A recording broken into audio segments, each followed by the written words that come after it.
daw ako. Tatawid ako doon.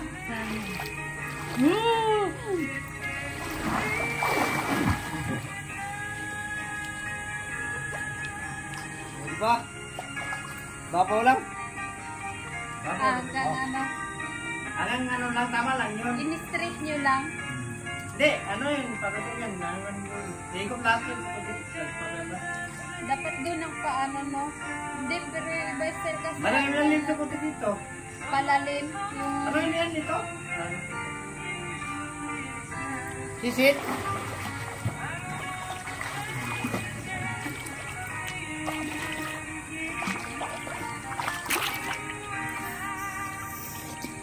Nakaligo sa swimming pool. Na libre. Oh, swerte, ha? Baka po sa? I-bless ko ang inyong swimming pool, inyong resort, para soon marami ng mag-aarkila. Oo. Yan, ganyan kabait sila, bro. Naka-free. Naka-free agad dito. Tapos dapat may pagkain. Sino ang magaling magluto?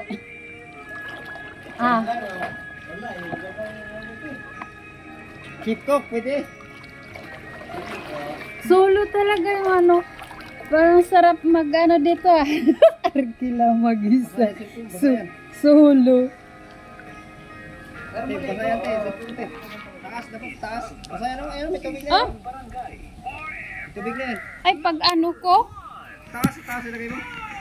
Taas pa yan sa timba. Yan, okay na yan.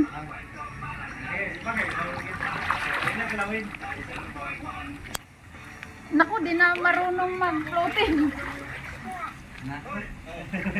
Iba kasi mag-floating sa tubig sa dagat kasi lutang-lutang sa dagat ay iba dito sa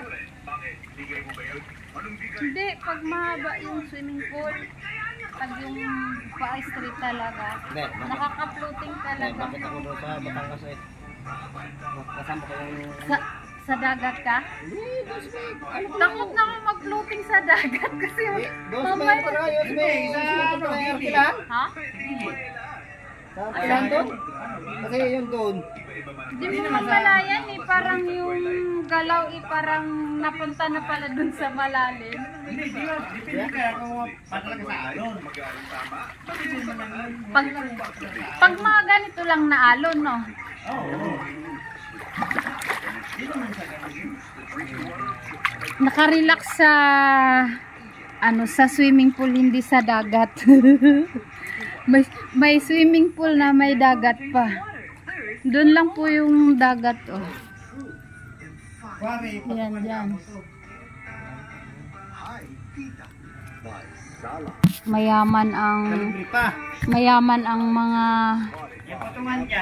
nakabili ng lupa dito na agawin na lumulya. Tapos may pambata pa, kaso din nila nilagyan pa ng